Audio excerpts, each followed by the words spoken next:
Hello, I have a review here of the Luzz Cannon 2 M1. As you can see here, it's a 16 mm Gen 3 paddle from Luzz. I believe this is the latest mm, addition to their mm, growing collection, I should say. But I haven't really seen any reviews about it, and personally, I bought it blind. But I mean, not as blind as you would think because I've already used the Canon, the original one, and I like that paddle so much that I actually have three of those. The black one, the rare one, the red and gold Iron Man colored Canon, and another black one. So basically, I've broken one, and the two are still okay. They just have different setups. That's why I have more than one Canon, and I really like the Canon because the original one because it it's so similar to the Pro 4, the Eula Pro 4, but come on, man, it's how much is it, man? Like $100. It's 6,000 pesos in the Philippines. You can even get it for less sometimes on a sale or even second hand. So the Canon, I think the best performance I've ever had on the court was with the Canon, a lighter Canon, I should say, because sometimes paddles have different weights; they're not all the same. So a lighter one with a weight setup is like the best Canon that the best paddle I've ever used. Now, here, I would say is the refined version of the Canon one. Refined meaning that every characteristic of the Canon seems to be better on this paddle.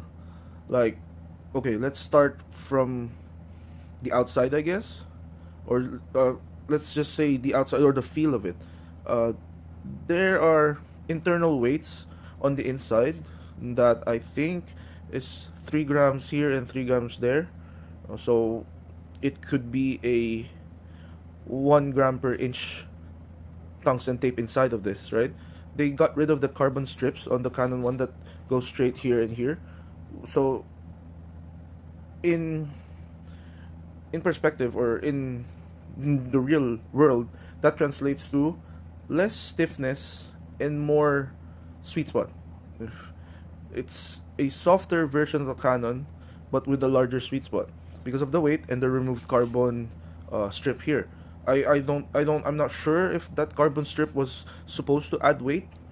I guess it did, but at the same time, it really increased the stiffness of this part, or just across the paddle. So that's my opinion on the feel of the paddle and how it differs from the original one.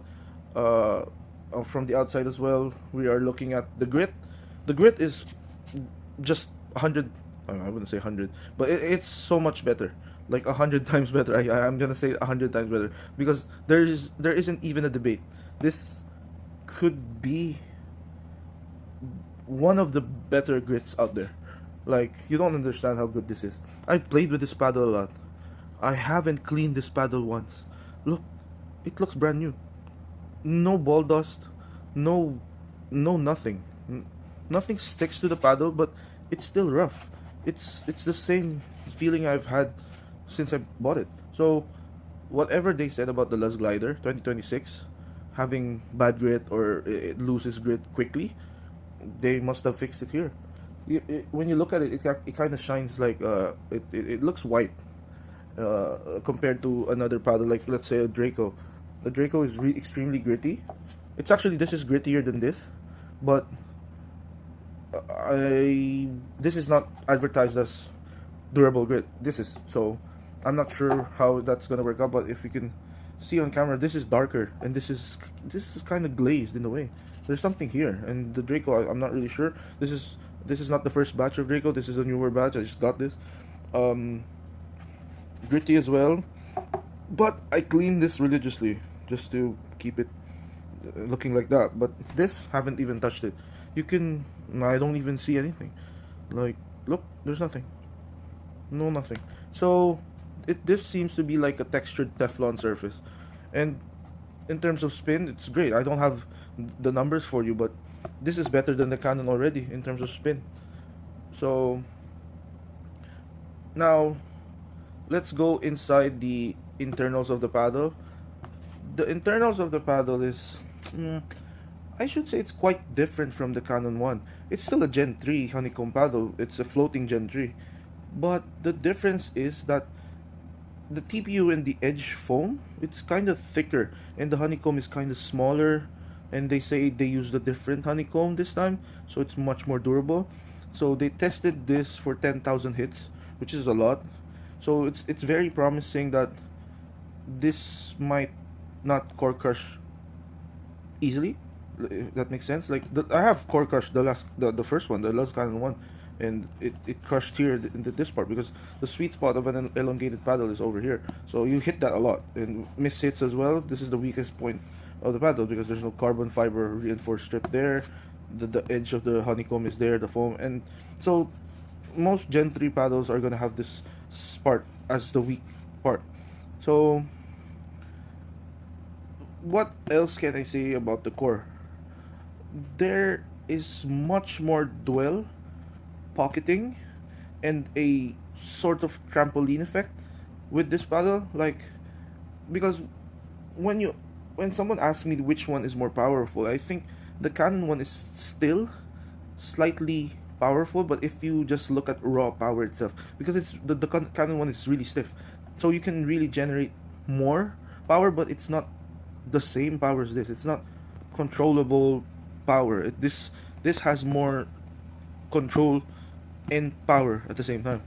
So, but I wouldn't say this is an all core paddle, but this is still a power paddle. But this is just overall refined. This is just better, I think. And really, I don't know why you would buy the original one unless there is this colorway that you like from the first one. But because this only comes in the double black, I mean the all black and the Minions one. So I'm not really sure, but if this comes with in other colors, this you might Luzz might need they might need to discontinue the Luzz one, the Canon one. I mean, so the handle length is the same. It's 5.75 inches, I think, and the handle is thin. Actually, I think it's 4 inches. I think I'm not really sure, but it's definitely thinner than my Gherkin handle, and it feels circular in the hand, and this feels a bit flatted out and bladed. This feels like uniformly shaped in a way. I really like this. Overall, I really like the Canon shape, the way it tapers here. I wish I could show you the Eula Pro 4 as a comparison, but they don't look the same. Handle, shape of the elongated uh, face, it's really different. I actually have a Gen 2 here that you can clearly see that this is really aggressive, and this is kind of assisting with it. This feels like a 6-inch handle because of how it tapers like that. You can see there. I don't know if you can see that, but look there. There's the difference right there. So this has that. I can extend my grip that far, and I can only extend to this part because of how this part tapers. So, I mean, this has a bigger face, but come on, man, you're not gonna hit things here, right? So, my weight setup for this, just to make it a bit better, I guess, is a 3-inch, half gram per inch tungsten tape, like around here at the throat area before it reaches the sides. The reason is because I used to have like a 5-inch, half gram per inch tungsten tape from here to here, but because the Canon 2 already has this 3-inch strip here, there's no need for me to extend further there. So I'm just assisting that existing weight with more weight where I prefer to have, right? And also because most elongated paddles have high twist weights, I mean swing weights, so I usually put a 2-gram weight here, like a strip here at the butt. It's hidden, but whatever weight I can put that's equal 2 grams, I put here just to balance it out, just to feel a bit faster at the net, right? So what else am I missing from this paddle? It's right out of the box. Oh yeah, I forgot about that. This feels broken in, more than broken in than the Canon one out of the box. Out of the box, it's straight up playable. Dinks, resets, drives, serves, everything. Everything was just, it felt easier because I was using this and the Canon one side by side. Like the first game, I was using the Canon one, so it was I was familiar with it because I've been using that for a long time. Then I touched this and was like, wow, everything was easier. Everything was just easier. Like it felt great. Uh, Apart from it feeling great, I cannot say that it's a unique feeling because there is one paddle in particular that shares the construction of this paddle, and some of you might notice that if you're like uh,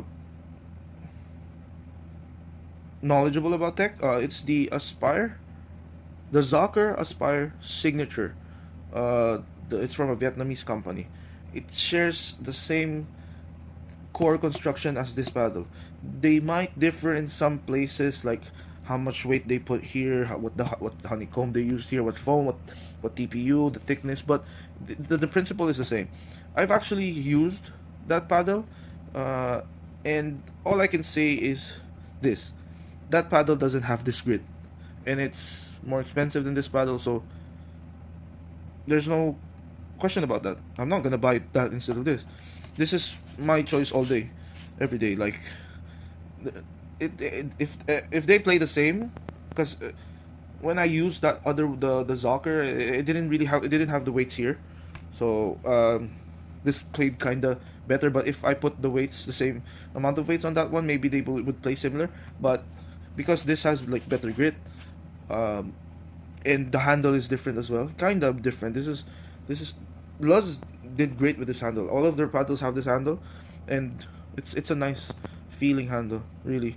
So I think personally, Luzz takes the cake or wins that comparison against Zocker because uh, it's just a better paddle. It's just it's newer. They just released this, and Zocker's been around for months now, so they one up them in terms of how they um, package this paddle. This is a really good paddle. Cost almost the same as the original one. If you're looking for a Gen 3, a reliable Gen 3 that's dual certified as well, come on, this is the best. I hope other reviewers would agree and maybe take a break from actually promoting foam paddles, and let's promote the Gen 3s as well, man. The feel on this is still, I think Gen 3 is the best feeling on a paddle. Like, foam paddles are gonna keep chasing this feeling, and I think nothing can compare to this. I mean, the Gherkin, it has that same feel, but it's still not the same. Like, you can go wild, you can go soft, you can hit hard, swing fast, swing slow on a Gen 3, and it just feels natural. Like, this is like, feels like a string paddle. Like, it feels like a racket sometimes. Like, you feel like the ball is like in there and you're just hitting it. And foam paddles, they're kind of muted, and well, some like the newer models that are coming out are really good actually. I've hit with the J6 CR, the Draco, the MPP turbos, like, they're really good paddles now, not unlike a year ago where the foam paddles are like really stiff and dense, or I mean, some of them are hollow, but you don't really feel the ball when you're using them, right? So this, at this price point, will still compete with foams that are double its price, or even triple, or even Gen 3s that are more expensive than this. I think I'd choose this. I'd buy three of these paddles, just to have them, and I'm not gonna worry about playing bad in these because it's a Gen 3. It's like, it's like one of those things that, oh, I need to play great, I want to feel good, some things are not working out. Go try a Gen 3 and see what happens with your shots. This is like one of the easy power, easy control, you know. So, Luzz Cannon 2 M1, highly recommended.